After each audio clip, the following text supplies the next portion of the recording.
This is KGW News at Sunrise. Right now, police are looking for this 18-year-old who was last seen in Portland. Coming up, what he's accused of doing and how the investigation led police from Seaside all the way to the Rose City.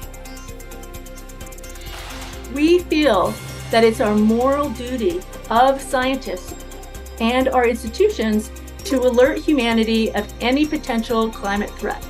Researchers at OSU have joined others around the globe in making a bold statement. Coming up, their recommendations for avoiding a climate catastrophe. I feel like every time I'm entering the room and getting on that stage, it's the same jitters, but once I start singing, they just leave, and I'm like, this is where I belong. That's Jackie Rohr. She's from Washington County and is featured on this season of The Voice.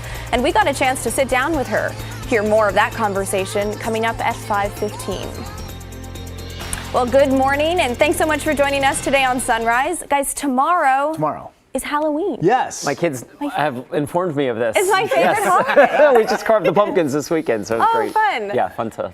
My wife and daughter came home with Halloween candy ready to go over the weekend. Usually I run out the last second, I have to buy it. But have you? Well, we were ready. When you get it that early, you worry about it. Well, that's true. We don't have a lot left. Eaten before. Yes. Here's a look from the Wells Fargo camera. Clear skies out there. PDX calm winds, 37 degrees after seeing freezing temperatures over the weekend. And yes, we have frosty spots again this morning. Now, if you look at this map, 40s, except for Camas, it's 40s on the east side. That's where we have a bit of an east wind coming out of the gorge. But frosty in Sherwood, Hillsboro, Forest Grove, and more frosty spots in Dallas, Sheridan. So it kind of depends on where you are. Lebanon, good morning. Kaiser, frosty this morning at 32. This will be a day exactly like the weekend. Beautiful deep blue skies, 51 at noon. I think we have a chance to get up to 60 for a high, 58 at 5 p.m. Again, east winds have been gusting 20 to 30 out near the Columbia River and the gorge itself. Here's Chris. Gorgeous Monday forecast. All right, let's get you back to the drive, and our washed out camera here up at I-5 and SR14 showing just a few cars making that drive across the Columbia River this morning. Got the tailwind coming in from the east side, right, as Rod mentioned, with the east breeze. This is out at I-84 and 82nd Avenue. Not much westbound commuting there just yet. So far, no crashes, no unexpected delays. We're off to a good start. All right, Chris, thanks so much. Well, this morning, Seaside police need your help finding an 18-year-old accused of attempted murder. Police say the teen brutally assaulted someone, then led police on a high-speed chase into Washington County. Now he's on the run and was last seen in Portland. Ashley Grams has the details. Police say an 18-year-old, Isaiah Thompson, is wanted after he brutally attacked someone in Seaside and stole their car just after midnight on Friday. He's wanted for some pretty serious stuff, and we'd like to get him into custody. Thompson is accused of stealing a Ford Mustang and leading Seaside police on a chase down Highway 26. Eventually, he got away from those officers, heading into Washington County. Our first deputy that spotted him said he was easily going well over 100 miles an hour, and that was without any police officers behind him. Detective Wild says Thompson got off the highway. Then he crashed the car near railroad tracks at Northwest Glencoe in Hillsboro. Thompson ran off on foot. They had 3 canines that were helping track this person just because of the severity of what he was wanted for, and unfortunately they didn't find him. Here's another look at the teen who's now on the run. In Seaside, Thompson will face charges of attempted murder, first-degree robbery, and reckless driving. But until then, police are still looking for him. With the help of some transit police officers, tracked him to the Max. He got on the Max, and last we knew, I believe he got off the Max somewhere in Portland. Police say if you see Thompson, don't approach him. Just call 911. Ashley Grams, KGW News. Now to an update on a homicide that happened 5 months ago in Portland's Cully neighborhood. A suspect has been indicted and police need your help finding him. Here's a photo. His name is Jesus Ivan Perez Toribio, and he's wanted for murder. Portland police say that on May 14th, Jose Valentin was shot on Northeast Killingsworth Street in the Cully neighborhood. It happened just after 3:30 in the morning, and 2 other people were also injured. Perez Toribio has now been charged for pulling the trigger, but he is still at large. Anyone with information is asked to call police. Meanwhile, police in Vancouver need your help identifying the people in this picture. Police say they got a call about an altercation between a man and a woman on Sunday near Leisure Road and Highway 14. But before they showed up, the man forced the woman into the car and took off. So KGW reached out to Vancouver police, and right now they're not calling this a kidnapping, but they're not ruling it out either. The photo shows the two and a white Ford Mustang with dealer plates displaying the word power. Anyone who recognizes the car or duo should call 911.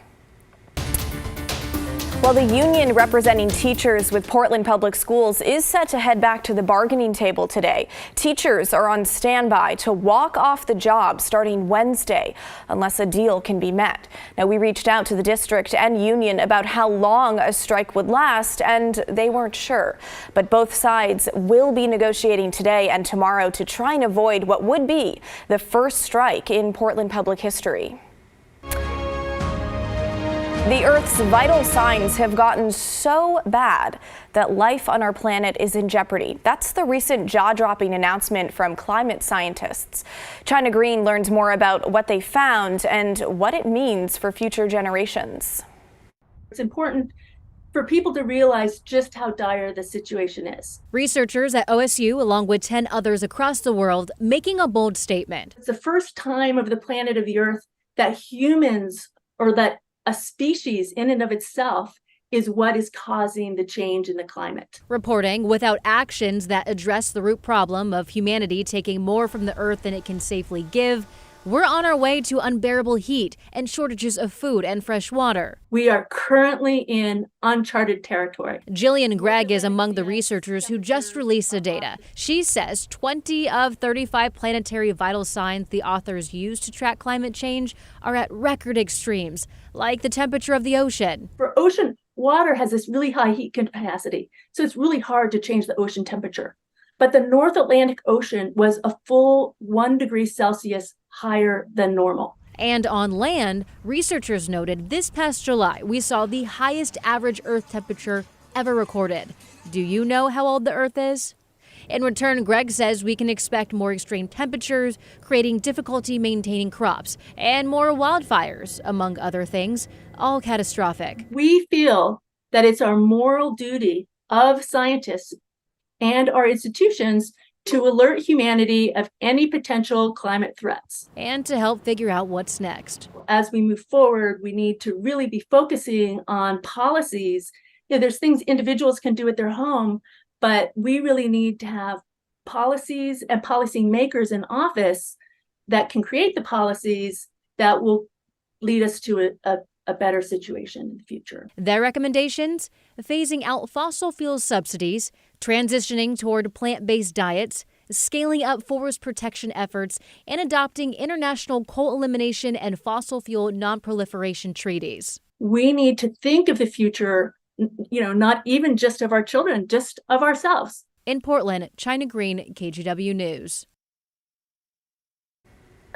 All right, Rod, that story doesn't make me feel very confident. No, and that, a full degree Celsius is just shy of 2 degrees Fahrenheit in terms of the warming of the North Atlantic. And just think about that body of water and the process it would take to warm it up, a degree Celsius or just shy of 2 degrees Fahrenheit. I mean, that's kind of amazing in itself. It really is. Very much.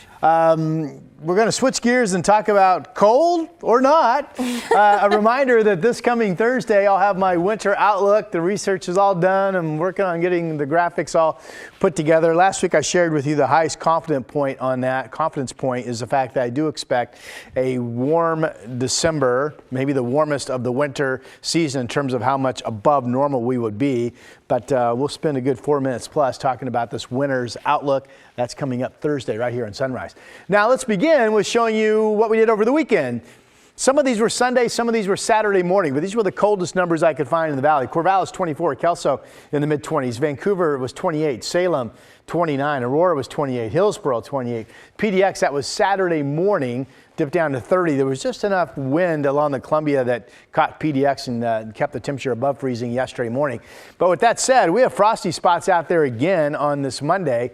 28 up in Kelso. It looks like you folks at the coast have seen the finale of your freezing mornings, but Salem, you could get down to freezing by sunrise. Eugene's at 30, the Dow's 28.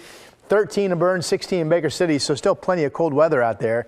And we are beautifully clear once again, so this will be a day just like the weekend for the most part, with the clear skies. Weather systems are lining up out in the Pacific. So here's Futurecast. Clear today at 5 o'clock. Now tomorrow, this looks to be kind of some thin mid to high level cloudiness. I think we'll stay dry tomorrow, and it will be kind of a partly cloudy day, so we'll lose our clear skies.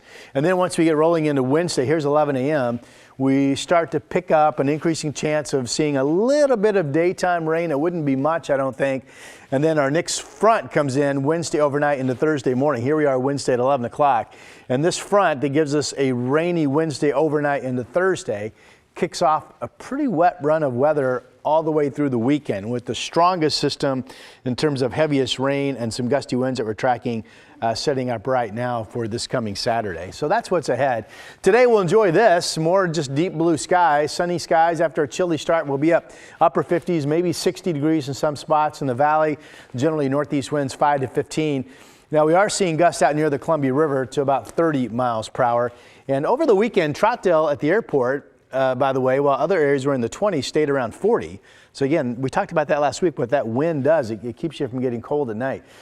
Could still be some frosty spots for one final night, overnight tonight into tomorrow morning, and then that's it for the freezing temperatures. Here's the 7-day, the Wednesday shower chance in the afternoon, the rainy day Thursday, and the wettest of the bunch showing up on Saturday into the weekend. We'll be back in just a moment on a Monday morning.